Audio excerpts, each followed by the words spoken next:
Hey there, wanted to share the Sustainable Dunk Training 2015 program that I'm working on by as many mediums as possible. So I'm going to give you a glimpse of what's inside and what we're working on. But the idea is a complementary program to any vertical development program. All these vertical programs, all they care about is getting your bounce up, guaranteed to add this many inches, right? Well, they're not guaranteed to last. They're frequently likely to injure you. So this is meant to give you an idea of what pain is, what it's caused by, what injury is caused by, what movements cause injury, and it's landing focused. Jumping has the landing component as well, and we want to be equally skilled at both to have a long career, prevent injury, prevent impact injury. So this program is meant to, again, kind of supplement vertical development and allow you to avoid injury at pretty safe landings. Trying to be based in science, so there's lots of references to scientific studies in here. Still working on it. There's lots of references to professionals and professionals in cross disciplines, and it's references a lot of things we've seen in the videos, but it's trying to put it in a more coherent form with a workout. So, talk about the workout briefly. So this is basically the idea is every day, and I'm trying to support this with science. Every day you should squat as a posture, as most of the world does. Chairs cause a lot of problems in allowing you to lower your body to the ground. Speaking of ground, you should do ground transitions every day. And I don't necessarily mean like breakdancing, I mean like sitting down to tie your shoes, like getting on the ground to pick something up. Like if you do that 30 times a day, if you squat for 30 minutes a day and do ground transitions 30 times a day, you'll be pretty good at getting on the ground, for lowering yourself for your landings. Barefoot, bare earth. I've got studies on this, and we've been talking about it. This will definitely improve your recovery. We just know for a fact that it sucks, and we do it anyways, cover everything in concrete because it's good for wheels, but we know it's not good for our athletes. So if you want to recover, do some barefoot, bare earth every day.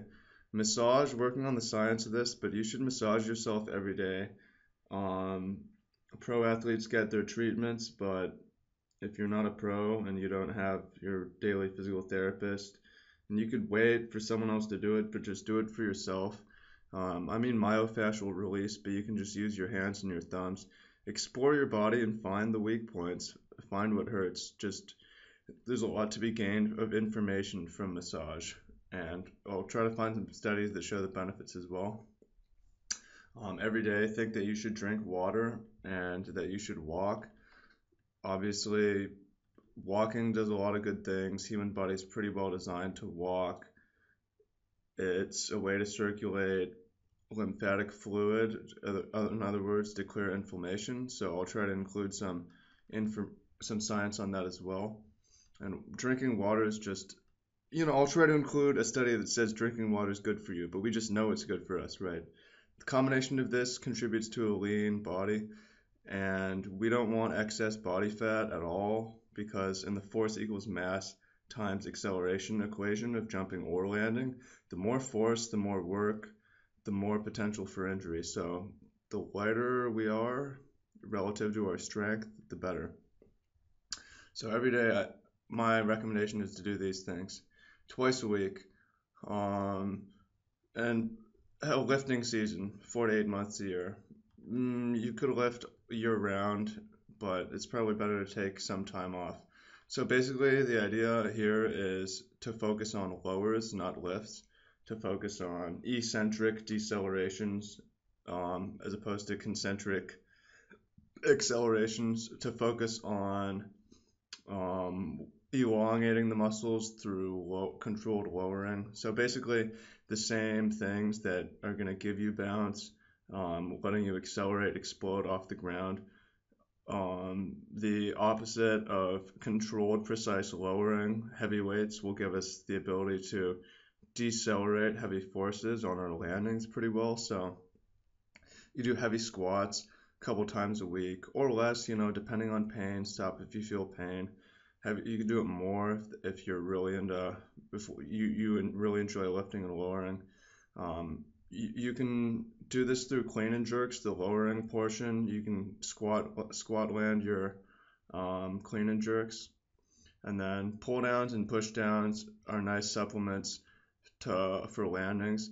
I mean pull ups, but the lowering portion, and that'll control your drops from the rim, and that'll pull ups or push downs, like push ups, but the controlled lowering portion of that.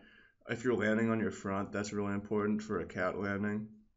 And then similarly, a dip type movement, lowering is really important for uh, a four-limb backwards facing landing, because if you have really strong upper body, you can, decelerate several hundred pounds of force safely with your arms. So that's something worth training. For these, you can use a partner to challenge them more, or you can not. You can use weights and get in the gym, but most of these things you can do by hanging on a bar, pushing off a wall, stuff like that. Once a month, I recommend doing high drops. High drops being basically controlled high drops, no jumping involved. Drop off something higher than you can jump and plan out your roll, your landing, whatever you're going to do. The point of this is if you're looking to add vertical, you should really already be able to safely decelerate from that vertical. So every once in a while, go out and do some high drops. This is something that is dangerous because you're dropping from really high, but you can gain a lot from doing this just every once in a while. And, be controlled, use your head, don't go way higher than you can jump, but there's a lot to be gained from this.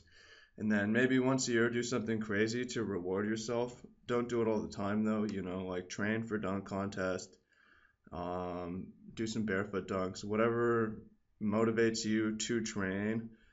You can use it as a cheat workout, or not. It's dangerous, but at least this way we're rationing our crazy shit. So that's basically the program.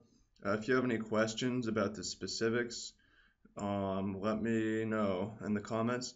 And if you want access to this document, email energyefficientbasketball@gmail.com and I will give you everything in here, and I will update you as this gets updated, because I'm trying to put as many studies in here as possible, and I'm trying to organize it as best as possible.